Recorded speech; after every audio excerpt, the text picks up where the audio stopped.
Venons-en au livre du jour, Nicolas Caro. Ce matin, vous nous parlez d'un étrange phénomène. Le syndrome de l'orangerie. Vous connaissez le syndrome de Stendhal. Stendhal à Florence, terrassé par la beauté des lieux, il fait un malaise. Le syndrome de l'orangerie, c'est le titre du nouveau livre de Grégoire Bouillet chez Flammarion, et ça entre un peu dans cette catégorie. Alors Grégoire Bouillet, c'est un écrivain qui se met en scène assez souvent. Oui. La dernière fois, c'était dans Le cœur ne cède pas, une enquête sur un fait divers, une femme qui s'était laissée mourir de faim et qu'on avait retrouvée des mois plus tard momifiée. Au début de ce nouveau livre, le détective Bimor, l'alter ego littéraire de Bouillet, se trouve avec Penny, son assistante, à l'orangerie. Il observe les célèbres nymphéas. Vous savez, ces gigantesques 2 salles sont consacrées à cet unique tableau composé de 8 panneaux de 2 mètres de haut et d'une longueur qui varie de 2 à 17 mètres.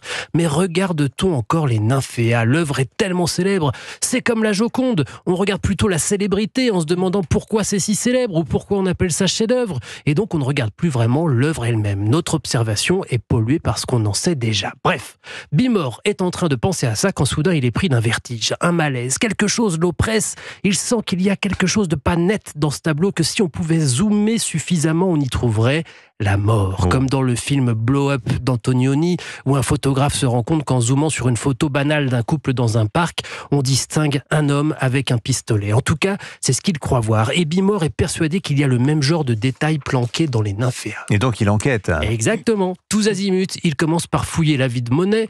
Tiens, les nymphéas de l'orangerie, il a commencé à les peindre en 14 et jusqu'en 18. Tiens, et il essayait de faire réformer son fils et il n'y est pas parvenu. Ah, il avait perdu son autre fils juste avant. Décidément, il y a des fantômes dans ces nymphéas. Et il continue et il passe de détail en détail, de digression en digression.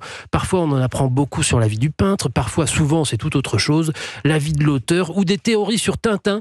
Et oui, par exemple, il est bien possible que Tournesol ne soit en fait que Rackham le Rouge déguisé. Et oui. Et à la toute fin, la vraie raison poignante qui l'a poussé à écrire ce livre. C'est érudit, drôle. Il y a une magie, Grégoire Bouillet. Ses précédents livres pesaient dans les 900 pages, celui-là 430, mais à chaque fois, on les termine en se disant « déjà ?» Le syndrome de l'orangerie, donc signé Grégoire Bouillet chez Flammarion. Merci Nicolas Caro. La série de la semaine, Héloïse Goua, votre coup de cœur va à une comédie américaine autour d'un psychologue un peu particulier. Oui, vous vous rappelez de la série En thérapie sur Arte avec Frédéric Pierrot en psychologue? Eh bien, je vous propose une version beaucoup plus déjantée avec Shrinking. C'est le titre de cette formidable série américaine, Shrink pour psy.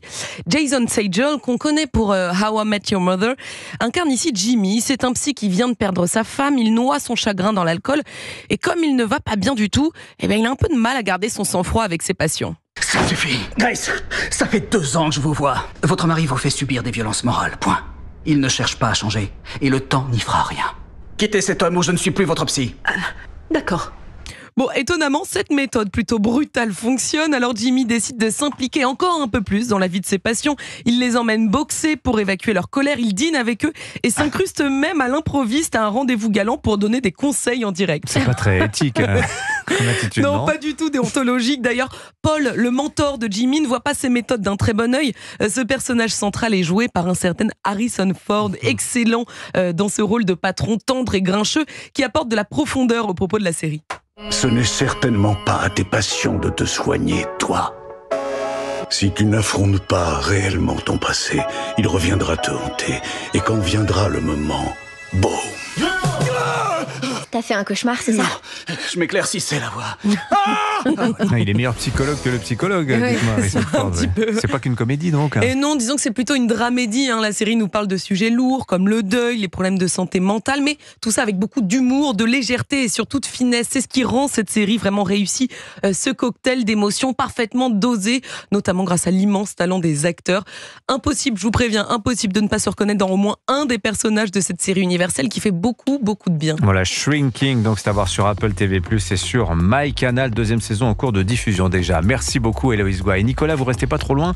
Je vous garde pour dans le 8h, on va parler du concours. C'est aujourd'hui. Ah oui, c'est tout à l'heure à 13h de Rouen. Il y a toute la saison des prix littéraires qui bat son plein.